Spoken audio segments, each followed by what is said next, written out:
Hello again, everyone. Welcome to another episode of Game Pass Grab Bag, your weekly podcast reviewing games from the Game Pass collection, bringing you three unique perspectives from varying skill range. I am the lone survivor of this episode, Andrew. With me, the one who doesn't make it to the escape pod, Keith. Hello. And the one who gets eaten by a sea creature because she just wants to pet them all, Liz. Hey guys. And this week was a double listener request. This week we played Subnautica, so thank you so much to Global Baller and Javier from Nerd Talk Plus for recommending this game. Subnautica is a first-person exploration survival game where you are a lone survivor from a crashed ship on a mysterious alien planet that is just covered in water. So you are trying to scavenge your way and find a way off of this island. Going around, for me, I played Subnautica. This is actually my second time revisiting Subnautica. I played it back, I don't know, it's been like 3 years ago. I got it free when it was on Epic Games on the computer, and I loved it then.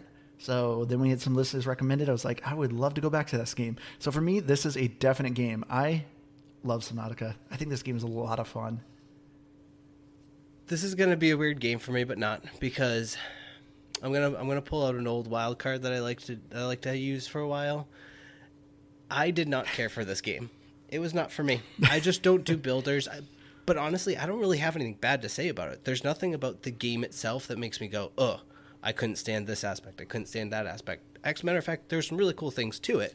So I think if you're really into builder games and you like this style, it's absolutely worth checking out, because I think it's a well-made version of this, or well-made game of its genre. But I couldn't get excited about it. I couldn't get into it. So it's a personal pass. I'm going to give it a game. I put so many hours, but I definitely had some highs and lows with the game. I think one thing that, I had to consider with how much I like the game is I played on an older console, and I 100% do not recommend. This is the game that's going to make me upgrade my console. It was that bad. And yeah, I'm still going to give it a game. I think I'm at a low right now, And then so like an hour from now, I'm going to be like, oh, I kind of want to go back into it. And then I'll be a high. So I was surprised it's just a game for you. I felt like you just wanted to keep Look, playing I just got it to a low, though. Oh, okay. So yeah, I put like over a day into it this week. Like, yeah. I put in a lot of hours. And I feel like I'm kind of done with these games. Really? Dumb. Oh, I think you said done with these games. I was in the middle, because I was like, done doesn't sound right, because you're really into these, but dumb sounds mean, so I don't want to say that. Dumb, yeah. Because I feel like I need someone to hold my hand a little bit. Like, I need this game to be multiplayer, because there's certain, like, I think it was a lot more concise and easier to understand building-wise compared to, like, Astroneer and some of the other ones that we played, but my mind doesn't work like that. I don't do good with technology, with anything like that. And that's why I have Andrew. So I have a question and a comment on that. So my question, okay, Liz, is, I guess, what about your older system turned you away from it? Because I'm running a Series X. No. A 1X. Sorry. Yeah, so not a Series X. I'm not rich like that. I have a 1X, and the load times were a little bit, but like a minute and a half tops. Otherwise, it was fine. I had a lot of pop-ins. Like, it was so bad that I would like start going by something that I was actually looking for, and then all of a sudden, like, the creeper vines would just shoot up with like me going through them. Like, oh, I'm in the creeper vines, I guess. And then all of a sudden, they would all start to appear. And so for me, it's kind of a big deal when you're trying to figure out, like, am I going towards the right biome? Especially at the beginning. Like, where I'm at now, like, I know, like, if I go southeast, I'll get to, like, this area, that kind of thing. But at the beginning, when I'm trying to figure out where I am, it was really confusing. And it was also, I would go by a mineral, or, like, one of the rocks that contain a mineral. And I'm looking for these rocks, and then I don't see it until I'm going by it. Or I have to get super, super close, and then they start appearing. So for me, it was the pop-ins. The loads weren't great. But also, like, there were a couple times that I saved and it didn't save properly, and it crashed a couple times, and so I was constantly saving because I was like, I'm not losing progress again. Because there's nothing worse than when you get, like, that mineral that you've been searching for, and then all of a sudden it's just like, no, why aren't I moving? And then so for me, It was just very buggy. Like, It wasn't even just the pop-ins, but... No, I can see that. I don't think it's maybe. I mean, I don't know if you're on a 1X or not, but I can kind of see where you're coming from there. But I didn't really think much of it. But yeah, I was just kind of curious what your thought process was there. But my comment is I do agree with you that I think I would have had a lot more fun with this, and I probably would have played more hours if it was multiplayer.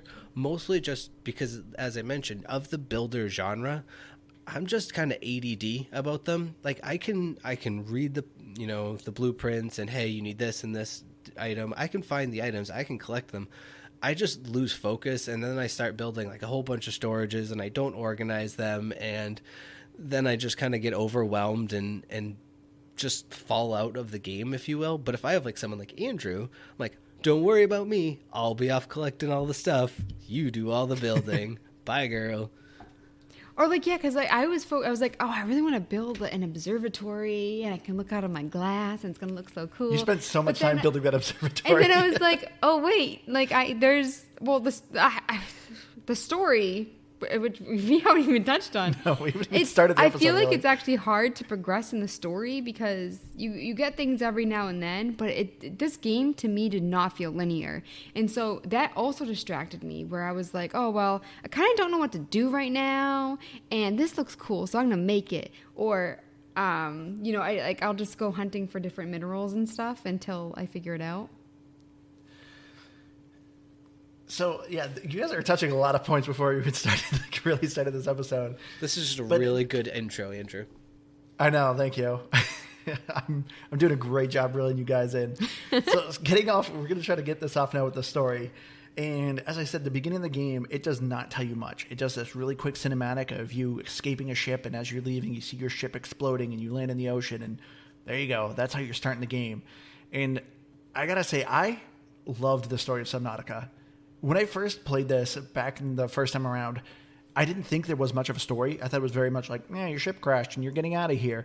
But as you're like digging deep and you're finding majority of, like almost all the story is done by PDAs that you find, but they're all audio logs, so you normally can just play an audio and keep playing the game. I loved the story of Subnautica. I don't know about you guys. I liked it, but for me, I wish that there was more story at the beginning, because like you're not meeting, but like you're hearing the people on like the PDAs and stuff, but I don't really have an attachment to these people. Yeah. And I also felt like it took me so long to progress in the story because I felt like I didn't really have direction. I'd get the radio things, and then it would come off that like you needed to go to this area, and so I would go there. But I feel like those were so few and far between, and I feel like I'm just now getting to the story. Like I just now like am really figuring out like who the aliens are and why they are doing what they're doing and all that. So, but I did think it was interesting, like with the PDAs, the Sunbeam, they originally didn't think that your SOS or your message was important. Yeah. And then they realize, oh no, you're up without a paddle and you need help. And so they're like trying to get to you. I'll have to edit that out. Oh, Jeez. I'm so sorry. I didn't know this was a PG-13 podcast all of a sudden. It's I apologize. I'm going to start saying butts all the time.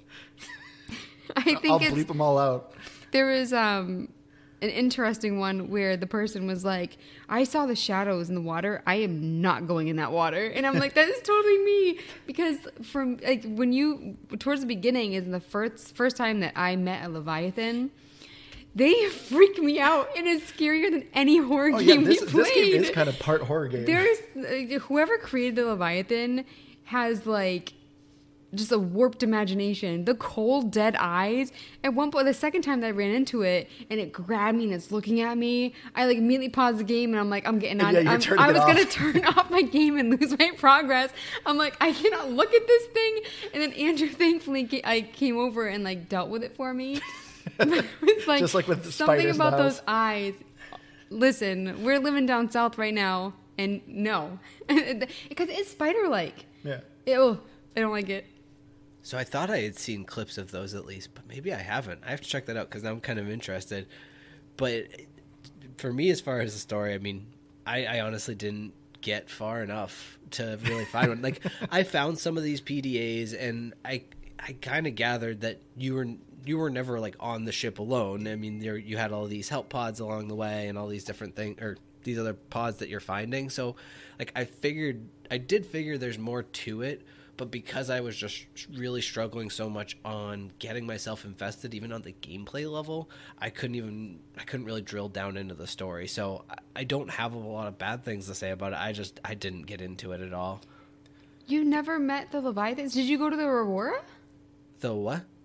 The Aurora, your ship. Flaming ship that's, yeah. Because they're all around there. Maybe I did see one and I didn't notice it then. I don't know. I feel like I would notice it by your description. But yeah, I did go out there because I got my radiation suit and everything. Yeah, I don't know. Maybe I didn't spend enough time out there. Yeah, an important factor about Subnautica that I think we really have to state, you have to be observant in order to play this game. If you are someone who just, like, if you're like Liz and just you really miss everything, you will struggle with Subnautica. This game requires you to be very observant. I can't tell you how many times Andrew has grabbed my arm and pulled me away from like almost stepping in dog poop. Like, it is ridiculous. So I think I did train myself to eventually get observant with this game. Like I was getting so much better. But I think my issue was that I was finding things in the wrong order. I do not need to find fragments for the Cyclops all the time, but not for the sea moth and not for like basic things that I need. And so for me, I found it really frustrating that and then at one point I was like, there really needs to be a gun in this game. And then I found the blueprints for it to scan, and I killed a crab in front of it, and it wouldn't let me scan it anymore. So there's like little things with a game like that like technically, like I should be able to do something, but it won't let me. Oh, that was so frustrating. I went all the way to that island, and then I went back and then went all the way back to the island for that stupid fragment. Oh, I was so irritated. Well, so I mean, as far as the fragments go, one thing I did actually notice, and I actually do agree with you, Liz, it's annoying, is all of the fragments are in like set located positions from what it seems like, because they're more or near less these special boxes, all these things. So those are predetermined. Why are there so many unnecessary pieces of one thing, and I'm like struggling to find another? I get that some are bigger equipment that like they want you to take more time to find. But finding like 6 additional pieces of another item, like you'd find more pieces of that one item in an area than you even need to begin with. And like things like that kind of annoyed me about it. I think it's very much to kind of help you. It's not like, oh, there's only 3 things in the entire map. This map is huge. And if they only had like a set limited number of fragments, it would be frustrating. Huge and it isn't. Because like I also felt like they did concentrate some things in certain areas. Like the reef had like so much stuff.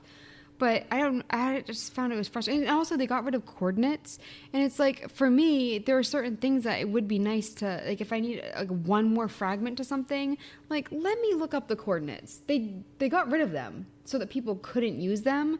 And for me, I just think that's kind of lame because they also have the developer tab. And so I actually did this. I created a Cyclops, and because I wanted to go to, like, further out, and I just wanted to see what it was like. I didn't realize that doing that, like, you can't get achievements anymore, which kind of sucks. I should point that out to you.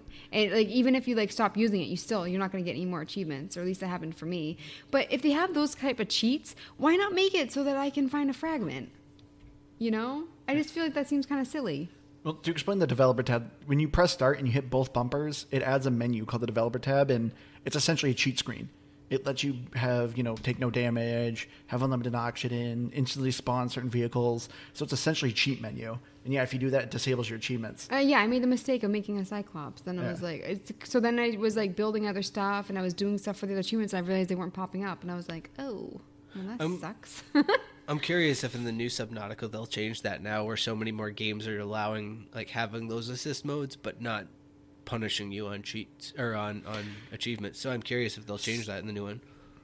So they actually just recently patched it to make it so it turns off achievements. You used to be able to get all the achievements before by doing the cheats. Yeah, so when I originally looked at the achievements, because not to get ourselves on the achievements, all the achievements are secret. So I had to look them up, and a lot of people were saying like, oh, to get this achievement, activate developer tab, teleport to this island, boom, you get the achievement.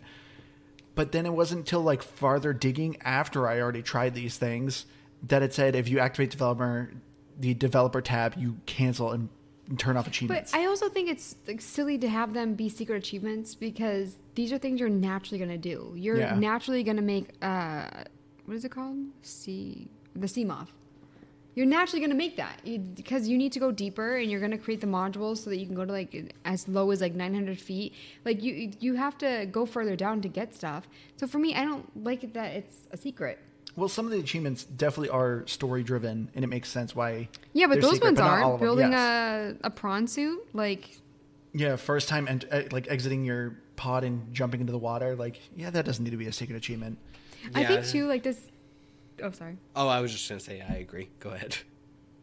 I also wish that because you can select different like radio transmissions to have it like a little beacon thing or show you where to go. And I kind of thought it was a little annoying that it didn't tell you if it was completed or not because I wish it said that it was completed. So they had all these ones and I'm like, wait, I don't know if I did all these because I kept like selecting and deselecting and also my bad. But like I felt like that would have been helpful or if it told you that you collected everything from a certain area. I just found it hard to like find everything. So it would have been nice to know if I had completed it. You know, that's just a nitpicky thing, like for like me personally, because I'm unobservant. I understand like why they didn't do it, but I just wish that they had it. I like we've been all over the place on this episode. Well, what the gameplay? I don't know, but we've already covered achievements. We already talked like, like we talked like so many different. If this things is your first episode listening to us, it is not normally like this. It's normally much less organized. So. Jumping back then, actually, on another thing, because you mentioned, like, this game has its horror moments. I don't know if I would call it horror or not, but there was... the first time I got all the way out to the island, I don't know if there's names to these islands, but the one where, like, the starbeam tries to land and save you, and, like... Yeah. LOL. Spoiler alert, it doesn't save you. You keep playing the game. But, needless to say, I had gotten... pretty injured on my way out there. I don't know. I was swimming around in some fire water or something that I wasn't supposed to be doing. And then I get up onto this island like da-da-da-da-da. And I'll be darned if that little crabby thing didn't come flying at me. And I just jumped out of my chair because it killed me in one shot because of how low a health I had. And all the last thing I saw was just this thing. Bah! Lunges at my face and then dead. It's like, ugh. Well, I got killed by one of those gas things. It gassed on me. They're literally cows. They're like sea manatees. And you died from, I didn't even know they hurt you. One hit. I had like the tiniest sliver of an injury. And then it took my full health because it must have done it right on my head or something. I died to the giant floating like mini island things.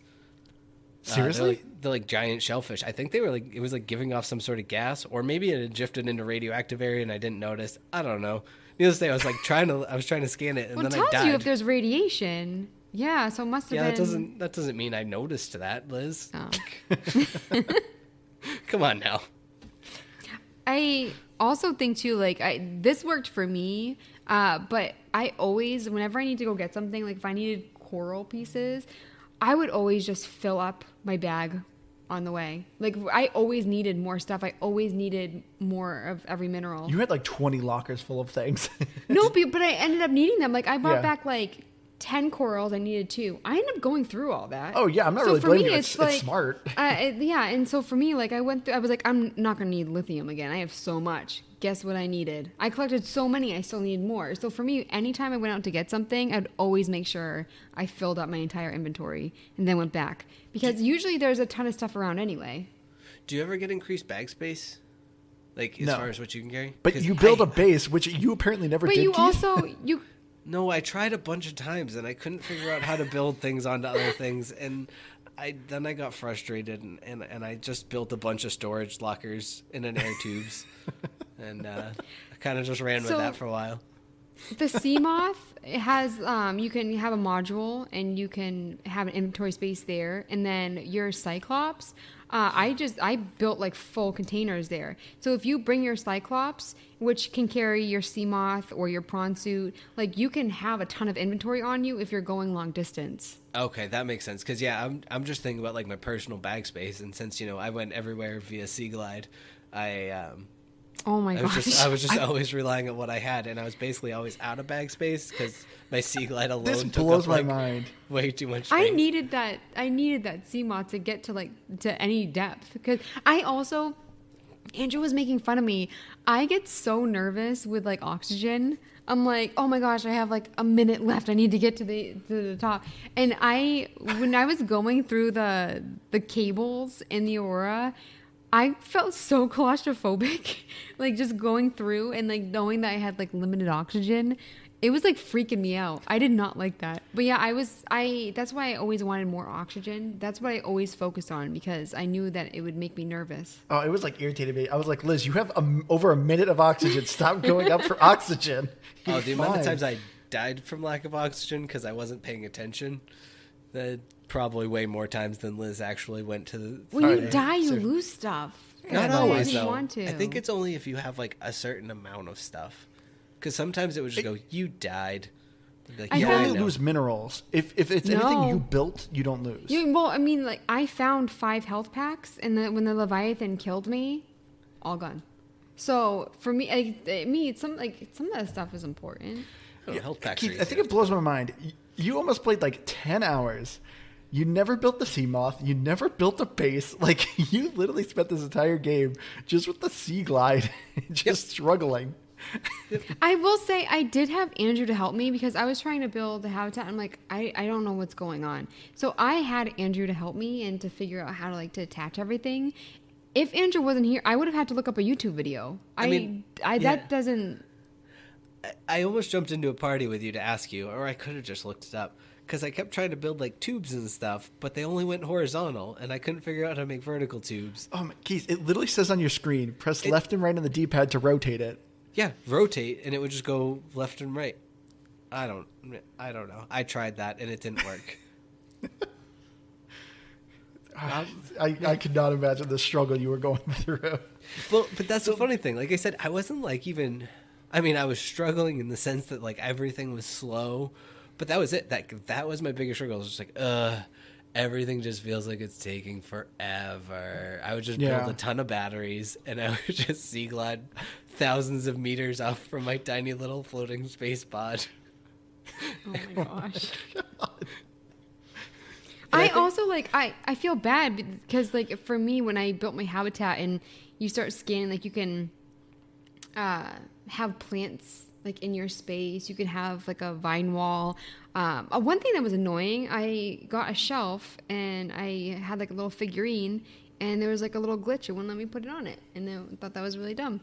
But so for me, I had the enjoyment of doing that too, like making the habitat kind of like just building it the way that I wanted to, having like a space for all my storage stuff and having the observatory. So I can't imagine how boring that must have been for you. So Liz, this is probably going to be hard to answer, but if I was not here, how much do you think you would have enjoyed this game? How much do you think you would have ended up like Keith and just only had a sea glide? I would have tried YouTube, and if I still couldn't figure it out, like I'm really bad with figuring out like how, like with like technical stuff, like how things work. I don't like reading the screen and stuff. I just wish that they would tell me.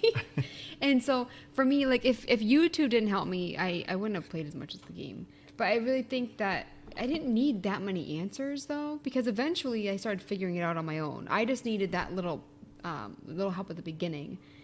So yeah, I think I would have had to go to YouTube to play this game more. Otherwise I would have been bored. Yeah, I will say, like, if you are kind of a noob like Liz, Subnautica may be a little difficult for you. This game does not hold your hand. And I think it makes sense. Like Liz was saying, the game originally used to have coordinates, but they got rid of them. I'm assuming the main reason why, there isn't much of a tutorial, there's no coordinates. The whole purpose of this game is you are on a crashed alien planet that has not been explored. Nobody knows anything about. So it makes sense that it's not like, this is how you build things and how you're supposed to do things. Because this is supposed to be you, a random nobody in the middle of nowhere, have to survive. But also, like, I feel like my character should know more. So there was one point. Well, clearly knows engineering. Well, no, but like I went out into the ocean and like there was this like insane creature, like Technicolor crazy thing, huge, that was attacking my Cyclops, and it was like, I've never seen that before. And I couldn't go out to fix my Cyclops because it killed me instantly every single time. And then there were also these like land creatures that like crawl on the bottom. Andrew had never seen those either. So for me, it's like a game like this, I don't understand how we're supposed to find everything if there's stuff that I don't even know how many hours you put into this game and you didn't see some of the stuff that I did. So for me, it's just like, that's why I think coordinates are important. Well, so my counterpoint for you, Andrew, is that, yeah, I get it. You're crash landing on this uninhabited, or not uninhabited, I guess, but this uncharted planet. But you have all this technology, and, like, you're going around, you're scanning blueprints. Like, there was no technology that you could obtain that, you know, it sends up some sort of electronic flare that can, like, scan the surface and provide you coordinates. Like, I get why it doesn't. You don't even start with a compass. So, like, I don't think you should be able to walk into the game, crash land on the planet, and be like, I have the exact coordinates of this planet. But I think as you explore it and as you obtain more technology, I think you should be able to get to it, is what I think. Yeah. What Keith said. That's a good point, Keith. I think so. I'd agree with that. You know, I'm not the legend for nothing. And same with like getting a better scanner too, because there were some things that like go by really fast and it's hard to scan them. Like, let me get a better scanner. There were some cool like flying things that I was trying to scan and wouldn't let me. Oh yeah, I didn't know. I just really felt tried. like a lot of things weren't improved. Keep saying I did try. I felt I kind of struggled with the scanner because like you're underwater, so everything's a little bit floaty, obviously, and everything darts around their fish. They're quicker than you are underwater. I just struggled with trying to scan some of the fishes, and again, just said, you know forgetting. What? I give up on them. Oh, another thing that irritated me: what are they, like the tigerfish? You need their tooth. Yeah, the stalkers. Yeah, the stalkers. So they can lose a tooth if they are, chewing on salvaged metal or if you throw something at them. I think it is so dumb that I cannot kill these fish and just get it that way. I do not want to follow a creature around waiting for him to drop a tooth. That is dumb. And you have the stasis rifle, and so I used that and I froze the guy. And then I started slicing and dicing. Nothing. So why do I have these tools? I don't know. I thought that was really frustrating because I just who thought let's make people wait for a fish to drop a tooth. You needed your dentist kit. Yeah. Speaking of tools, I think this is one of my favorite things about Subnautica. The toys they give you to play with are so awesome. So this is also what surprised me why I love Subnautica. Anyone who's listened to us for the past couple of, for a while now, generally know I hate underwater levels. Almost every game tries to put in some sort of water element, and I think they're awful and they're stupid, and every game keeps trying to do it. But this game is 100% underwater. Well, not 100%. Sometimes you go up on land. Land travel is janky in this game. I'd It rather is. be underwater. It's weird. Yeah. But the toys that Subnautica gives you are so fun and cool. So you first start off, with a Sea Glide, which is just a little portable speed little handheld thing that Keith just used. Then eventually you get the Sea Moth, which is like this little sphere submarine. And it's just, I love, as soon as you get that thing, the game just opens up. And then eventually you get the Prawn Suit, which is a mech suit that you can use to drill and you get the arms. Yeah, harvest minerals and punch sea creatures that try to attack you. But then it's all topped off with the Cyclops, which is this massive submarine. And I loved the Cyclops. The Cyclops alone was just the coolest device. It very much reminds me of me as a kid when you used to collect G.I. Joes and you get some cool action toys. But then you could get the aircraft carrier, which could carry all your toys. And that's literally what the Cyclops is, because you can store your other vehicles in it. And it's essentially just a mobile facility. You can actually walk around and explore it. And if you get attacked, you have to put out fires. It is just a cool, fun toy to play with. I like the little toys too. I think I did it's really too. cool that you have the repair tool. You have a fire extinguisher, which I never thought I'd use again, and lo and behold, I definitely needed it. The scanner, the flashlight, the knife. I felt like there was a lot of things that you could use, so it didn't really feel boring a lot. Yeah. And the Cyclops, I love that you can have the storage lockers in there. That's the main reason why I like the Cyclops, because it's I can go on adventures and just fill it up. Yeah, and I just loved everything in this game, from all your toys that you're getting. You actually have to meticulously kind of click on things. There's a lot of fun interactions you can do with them. In order to replace the battery, you have to find the battery compartment in the back of your vehicle. Accessing the access panel, you have to purposely click on it. like I said, like exploring your Cyclops. There's different lights you can turn on. It has like a touch screen, how you're like turning on your engine or increasing the speed, but don't increase it too much or your engine will catch on fire. Then you have to extinguish it. It's just like these little fun mechanics that I think were so awesome in Subnautica. And there were little things too with your base as well, because all of a sudden like water started pouring in. I'm like, that's not good. And you have to actually like, what is it, hole? Yeah, fill up the holes and make sure your hull. The reinforcement, not hole, reinforcement. You have to add reinforcements if you keep adding to it. So there's a lot of like technical aspects that I thought were cool, because it's like, I mean, that would make sense. Yeah. But it was like I wouldn't realize I need to do that until something bad happened. No, that makes a lot of sense. And I think it's one of the biggest reasons that I said from the very beginning, like, I don't have a lot of gripes with this game outside of I just really struggled to engage with it. And it really comes down to how I play builder games and how I do or don't do well with them, I guess I should say. Because honestly, I think there's so much to Subnautica, and some of it I wish I'd gotten into, but I couldn't fight myself through, I guess. Yeah, I will say, like, that's the kind of the difficult thing about Subnautica. This game, it can be either really short for someone or crazy long for someone. As like Liz has kind of put, this is not like a linear game. So if you are not finding the blueprints and the fragments to build these things, you could be like mindlessly wandering around this massive ocean for such a long time just trying to find the one last fragment so you can get the blueprint. It can be a really frustrating time, but when things start working and clicking for you, it is a ton of fun. That's why it was up and down for me. Where like when I say down, it's when I wasn't finding what I want to, and I really wanted to create things and I couldn't create them. And then all of a sudden, I felt like I would get everything at once, and then I'd get really excited about the game. I was like, oh, I have this fragment for my Prawn Suit attachment, and I can now create this. And so for me, like, and that's why I'm surprised I stuck with it so long, because there were a lot of those moments. How long would you say, on average, someone should have the scanner after they started playing the game? Always. No, you have to build the scanner, don't you? Yeah. Oh, wait, you're saying how long did it take for someone to build a scanner? Yeah, sorry. That's how long should it take someone to have built the scanner? Within the first hour? Okay, that's not that bad. Because I was gonna say I think maybe 2 hours at most, and I think it's because I didn't quite realize that I needed to. But yeah, it didn't take me too long. I was nervous you were gonna say it took you 5 hours to build the scanner. I was nervous that you were gonna tell me that like within the first 15 minutes I should have had that, and I was gonna be like, oh jeez, that explains a lot. But no, because that was the one point where I got the scanner, and then all of a sudden I was like, oh yeah, I know where all these stuff, pieces are. I'm going back, I'm scanning things, I'm getting all this new stuff I can build, but I still didn't think I was having fun. And I think that's the thing is, for me, this genre of games, I really find I'm having fun. I can be engaged with them, and I can think they're interesting, but I find them more of a chore, I think is how I feel with them. Outside of my one exception is Dragon Quest Builders, because Dragon Quest Builders had just a lot of different elements that included, like, I don't know, fun action too. So that one was different for me, but other than that, honestly, most of them kind of feel the same. Not the same, but like work. See, I would have, for the most part, agree with you, Keith, if it wasn't for the story. Like, I probably would have got burned out on this game if I actually wasn't enjoying the mystery of the story.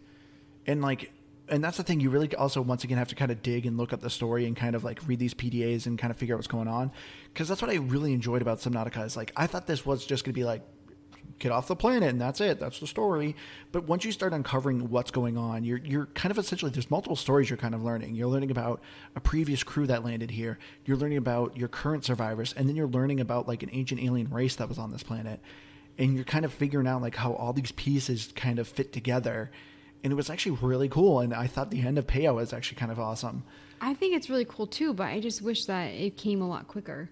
It would have come quick. Your issue is you weren't seeing PDAs. The story progresses when you're collecting the certain PDAs. Once you told me that, though, I did look it up, and I still didn't feel like it was enough for how many hours I put in. Like, because you said, like, oh, you're missing some and stuff, but it's like, okay, but I put in over a day. Like, I think like it was like 1 day, 3 hours and something, and I still don't feel like they're giving me enough story. The story's really cool. Because I looked it up like with the ending and stuff, because I knew I wasn't going to finish it. So cool, but give me more to keep me going. Like have like even that cutscene at the beginning, like they could have given you so much more. Oh, I thought the cutscene at the beginning. The cutscene at the beginning. They do it at the in the trailer as well. I love it because what makes the cutscene at the beginning so cool is the music. I'm not saying it was bad. I'm just saying like you don't really learn about like the other people that were on the ship with you, and I don't know. I just like I want more. I understand what you were talking about, where you wish you kind of had more connection with the other survivors. Yeah, and same with like the too. alien race. Like you're not really communicating with anybody on the planet, and so I mean, I was actually like thinking like, what if I was this guy and I was just 4 days? Like I forget what day my character was on, but you're there for weeks and weeks and weeks just swimming in the ocean by yourself. And that's what they made a joke like, oh, usually when you're isolated for this long, you get a pet or like you do Which what that Tom is one Hanks of the secret did. achievements, to get a pet. You can get a pet? Yeah. Oh, I would like a pet. It's a cute fish. You got to specifically grow a cute Cuttlefish? fish. No, cute fish.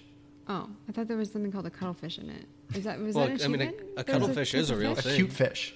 Oh, was it cute fish? Yeah. I can read. Be able to see. I knew that. But as I was trying to transition, that Liz didn't pick up on. Sorry. What I think is so great about Subnautica is the music and the sound effects. The unknown worlds. See, I was confused because usually we do graphics first, and so that was kind of your bad because you did it in the wrong order. So sorry I didn't pick up on your mistake. I'm about to go through both of them because they go in hand to hand. So Oh, they do? Yes, They they do? do. I don't- Yes. no. Okay. So what I love so much about Subnautica, I think Unknown Worlds Entertainment did a phenomenal job creating an amazing atmosphere. The graphics and the music and the audio of Subnautica is amazing. I love the music. My only issue is the music only pops in every once in a while. I wanted the music on all the time, but even then, when the music's not going on, it's super creepy. Just hearing like the different noises from the animals. You hearing maybe some whales in the distance, and then of course, as Liz said, that's when a leviathan grabs you and is snarling at you. When you hear the leviathan, like for me, I'm just like, oh yes, go straight, don't look around, go straight. And so for me, like when I heard that, instant tense, like my whole body would tense up. And what you were saying with the music, I actually kind of liked that. I wish there was more of it, like you said, but when it finally kicked on, it was really dramatic, and I loved all the music that I heard. 10 out of 10. I'm trying to think. I noticed there was a few random points that like it would make a weird like a you beat the thing type of noise, and I couldn't figure out because it didn't seem like I had done anything. I was just like swimming up. Well, you haven't done anything. Well, I know, but that's what like. But it would make this sort of like, I don't know, it was like a 5-second little jingle almost that I was like, oh, I feel like I should see something happening, and like I don't know, I never noticed anything around it. It sounded really nice though, and I think the soundscape was really nice. Oh boy, did I dislike the noises your character makes. Oh, when he eats. Oh yeah, I wanted to ask you, Keith, what difficulty did you play on? I played survival. Oh, okay. So I don't know. That maybe played a little bit to it, I guess. I don't know. But when your character is starving to death or is dehydrating, and they're just like, I'm like, it sounds like he's being stabbed, not starving to death. Like, it was just a very weird sound. And then I was grateful for when you would finally die and stop making those terrible noises. But See, the other soundscapes were nice of it. Or you hear him eat. Oh gosh. That was also kind of annoying. See, I'm just glad that you don't have to hear him drown. I hate when games do that. Like I think Sea of Thieves does that. There's been a couple that He drowns a little bit. What? He drowns a little bit. Yeah, but it Oh, I mostly thought just you fades told to me black. he didn't really. Yeah, you told me it didn't make any noise. He kind of like. So you lied. He struggles a bit, I think, as you first run out of air. Yeah. And then it kind of just fades to black, but it takes like 3 And then seconds music or something. plays. Yeah. Yeah, see, I don't like that at all. I didn't do that mode because I knew that I would just get really irritated with worrying about oxygen. That I didn't want to do the food and the water. I cheated. Yeah, so Liz played on freedom mode, so all she had to fine. worry about was health and oxygen. And That's then not same cheating. with, I looked at the creative mode. I figured that would help me before I started playing like the regular game. It did not. I would not recommend that. It had the opposite effect because I was like, Andrew, what am I? Yeah. Then you're just spoiled. I don't understand. I mean, I don't hate that they have the option, but who in the right mind would play on hardcore mode? Hardcore mode, you have to deal with both oxygen, health, food, water, but then you only have one life. And I could not imagine doing that because, as we said, some of these creatures are leviathans and they literally eat you in one bite. And if I could not imagine playing 18 hours or something like that just to have one stupid leviathan snatch you up and boom, there's your 18 hours all gone. We used to do it with Diablo 2. And you'd have 20 hours into a character, legendary items coming out of your butt, and then one just false swipe that you didn't expect when you were trying to heal up, and boom, bye-bye hardcore character. But that's why I only did that once. Well, I was going to say, I mean, to that point, I could not imagine doing it. I more so could not, only because of the amount of times I died in this game. The amount of times I just didn't try to stop myself from dying, because I was like, it's easier than just trying to get back to the base, and I don't really have much. I'll just die and go back. I actually, a couple times, I ventured really far out and I didn't find what I was looking for. And then I was thinking, do I want to go all the way back? And I would just quit out of the game. And then I would start back at my base. That's what your always option I did that a couple of times. The game. So I actually I feel like I put in way more time than it says I did then because I did that. But then towards the end, where I'm playing now, I just go in a different direction and just make my way, but go over new territory. But yeah, there were some times where I would go all the way out, and I'm just like, that sucks. I don't want to play right now, and I would just X out. But graphically, you said that hand in hand. I do think I like the music more than the graphics. I actually saw a picture of one of the other characters in the ship. Do you remember that? No. Yeah, there was actually a picture. It wasn't. Yeah. But I think for me, the pop-ins really annoyed me, where I felt like it took me out of the atmosphere, and it was all the time. But yeah, that Leviathan, that was they need to work for a horror game. Whoever made that, and I think it really was a beautiful game. The water, I mean, they have to be good at water to make a game called Subnautica. Yeah. So I think that overall, it was really, really good. Yeah, I think just nailed just an underwater aquatic atmosphere. How the caves were formed, just the way plant life looked. The alien sea life is both gorgeous and terrifying, and I think they just did such a wonderful blend of both. There were some things when I looked in closer, I was just like, that kind of looks silly. There was this weird worm thing.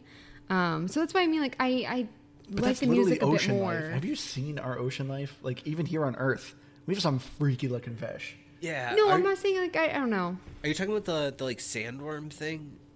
That would I don't know what they were, you? But they looked like they were dancing. It almost looked like they had faces too, which they didn't. It was just the way that it was drawn, and I was just like, that looks weird. No, I know exactly what you're talking about. It has super wide set eyes, and they're kind of googly-ish, so it looks kind of silly when it's coming at you.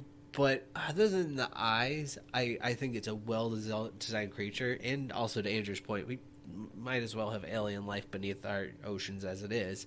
But all in all, yeah, I think the game is really gorgeous. I think the only one small gripe I had with the water, and it's a super small one, it's when you actually breach, it just looks kind of this weird, it just looks off. But if you're above the water, standing in your habitat or whatever, looking at the water, looks gorgeous. When you're underwater, looks gorgeous. And it does such a good job with shadows. It's always one of my biggest complaints about underwater in games is it's just you look up and it's just this murky, dark navy blue above you. Oh, you're underwater until that line. It gets progressively darker and you can feel yourself coming to the surface of the water rather than just and feeling light coming in. Yeah, it's so real and I loved it. The graphics of this game are awesome. I also like too with the different depths, and so Keith, did you get to the blood oil area? Yes, I did. I got myself a rebreather at one point, so I just dove about 500 meters underwater. Oh my I think gosh! I got deep as about 500 meters. Yeah, so I really like that area looks so different than the reefs. I feel like they did a really good job with the biomes. It's more for instance, the blood root.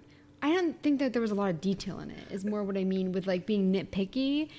overall, like you guys said, the atmosphere is stunning. But there was just some things like that biome that was just like, I want a little bit more detail from the plants. I cannot believe it still blows my mind how much Keith accomplished with just the sea I know. glide. I cannot I'll tell you what, believe it adds a different level of fear to the game when you're like 500 meters underwater and you're like in caves. You're like, man, I really need to consider like not getting lost down in this cave because I'm not getting out otherwise. See, I would get nervous when in my sea moth being in the caves where I'm like, oh, I don't know if I'm gonna be able to find my way out. I wish that I was more like you, Keith, and that I was just like, let's do it. It blows my mind that you did not YouTube things. We can't do the segment, what did you YouTube this week? Because Keith clearly didn't YouTube anything. He was just the sea glide the entire time. I refused. I was like, I'm gonna figure this out. I've got to. I had things for the sea Cyclops, I think. I had the full build for the sea moth. I just couldn't get the third mobile bay piece.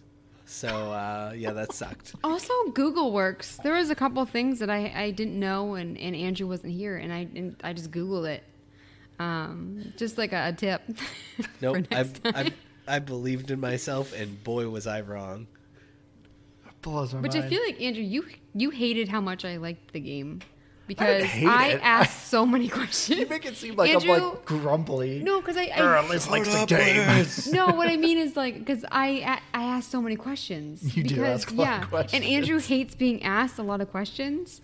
Not by like if a listener asks him a question, he doesn't get. And I'm talking about like a lot of like the same No, type of he questions. complains Like, so what's this? much. What's that? How do I do this? What is this? What's that over there? Can I do this? Can I have that? Yeah. Like, all the time. And it's just like, just make up your mind. I didn't get it. The ocean builder game. I don't know. You knew I was gonna struggle.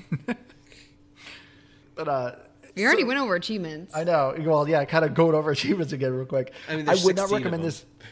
Yeah, it's hard to say. I guess overall, I wouldn't recommend this for achievement hunters. Overall, the time to beat for Subnautica, you're looking about 29 hours. Once again, like I said, that's kind of give or take, depending how observant you are. If you can get these recipes pretty quick, you could have a quicker time with this game. But if you, like almost all the achievements you're getting just by playing the game, progressing through the story. And as I said before, do not turn on the cheats. So I looked up because all these were secret achievements. So I'm like, well, I got to look these achievements up. And people kept saying like, oh, turn on the developer cheats, teleport to this island, boom, you get the achievement. That has been patched. If you activate developer cheats, you will turn off achievements, which is so unfortunate because I literally was like right at the end, but there was like one ingredient I was missing back on my base. So I'm 1,700 meters underwater and I had an ingredient I needed back at my base. And there's teleporters you can take, but I'm like, that's going to take like an hour and a half, 2 hours just for me to get this ingredient to do this. Screw it. I'm just turning on no cost real quick to build this thing. And because I didn't think it would lock me out of achievements. And so I locked myself out a good 500 gamer score. And literally in the last like 15 minutes of the game, I was like right near the end. I was so frustrated. You weren't able to just like exit out off of a save or whatever? No, because that's another thing. When you save this game, you only have one save file. Like you cannot... If you're playing a game, you can't be like, oh, this is my save 1, save 2, save 3. Yeah. You can have different games going on, but you can only have one save point for that game. Yeah. So I couldn't be like, oh, I'm going to save at this point, play with the cheats, and then revert back to that save. You can't really do that. Well, I meant from that point where you realize that like you locked yourself out of the achievements, just like exit out of the game and lose your progress that you had from your last save. No, And then because at I least- already saved after I did the cheats because I didn't realize it did that. Okay, never mind. Yeah, then. and there's no autosave. Yeah. I don't know if we said that. So No, we didn't. I think I found out the hard way the first time. I can't remember if it actually bit me in the butt, but it's a weird. I wish there was some sort of autosave.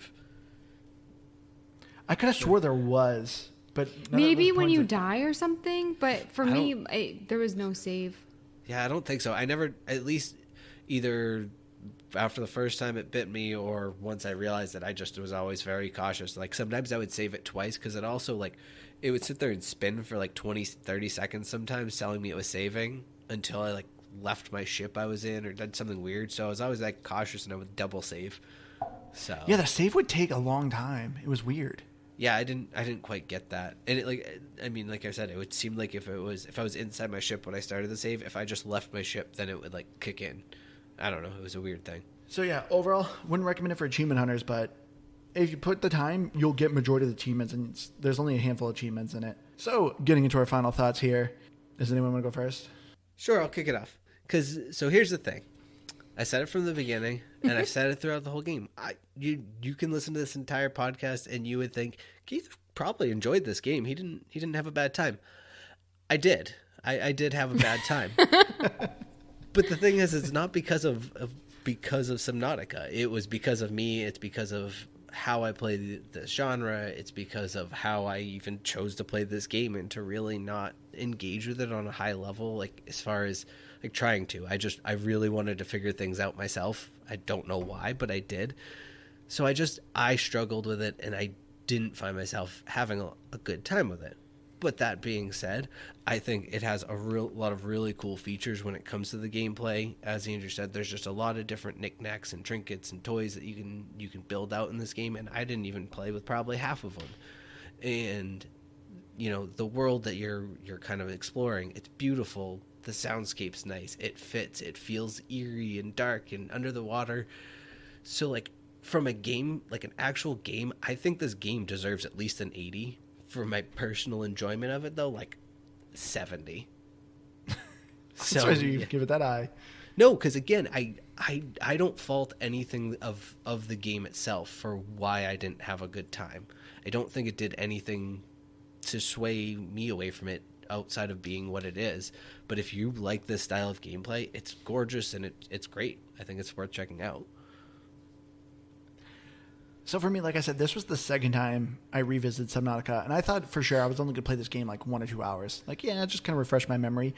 But I started playing it again, and I was like, man, I forgot how much fun this game was. I really enjoyed it, and I ended up, playing it all the way through and beating it again. It is just a lot of fun, which is surprising because, as I said, I normally hate underwater level stuff, but this Subnautica does such a good job. Like with the world building, as Keith said, with like the audio, the graphics, it just feels like such a cool alien world.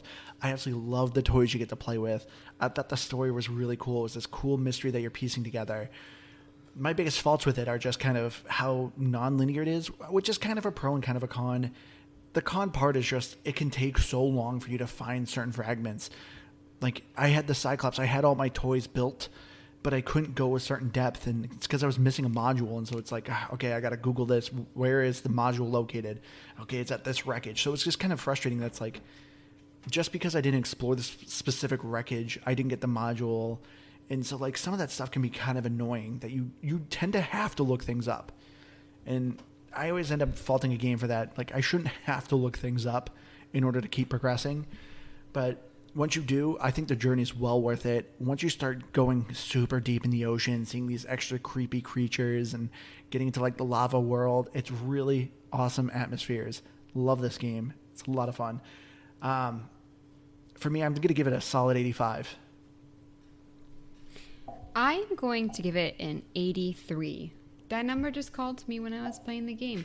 I think too because I feel like I would have given it less, but I didn't know how much of it was just gamer error. Like with how long it took me to do certain things. And it seemed like the story sounded really cool. I didn't get all of it though. So for me, it was hard to score. But I'm really excited this week. So before we get into Metacritic, we have some listener reviews. Yeah, so if you guys give us a recommendation, definitely give us your review of the game if you've played it. So the listeners that recommended the game gave us their reviews. And first we have Global Ballers. He gave it an 89. He said, I think Subnautica is truly phenomenal. It holds your hand just enough to guide you, but isn't overwhelming, and the graphics are great. The creatures are terrifyingly beautiful, and it's an adventure you won't forget. Plus, the Reef Leviathan is beautiful. Then we have one from Javier from Nerd Talk Plus. You guys are awesome.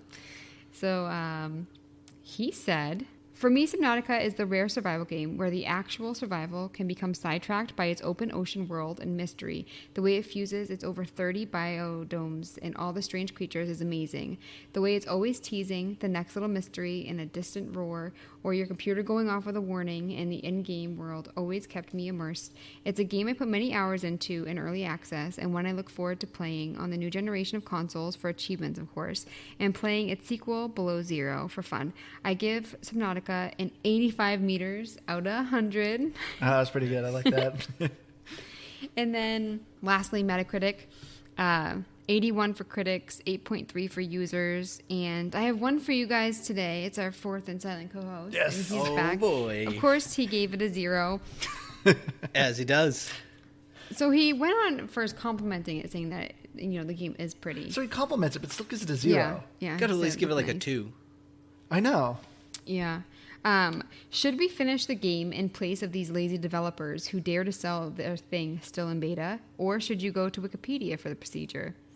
And then he also said that you really have to have time to waste when he was talking about collecting things and harvesting and getting widgets to make different widgets.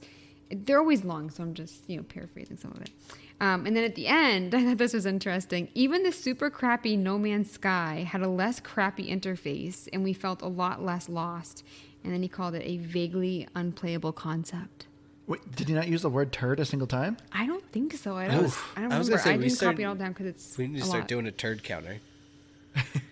Well, he said beta, so he must have played this game when it was like actually early access. Yeah. Oh, maybe. He said he felt lost. So. Okay. I mean, I guess maybe that makes sense. I feel like it's rare that I feel like I failed our listeners, but between Global Baller calling me a legend, Until Chaos calling me a goat, both of them recommended games, Quake and Subnautica, and man, I have not appreciated them. I'm sorry. And Hades. Until Chaos also recommended Hades. All right, so I didn't fail Hades, but so sorry, Global Baller, and sorry, Until Chaos. I still love you guys.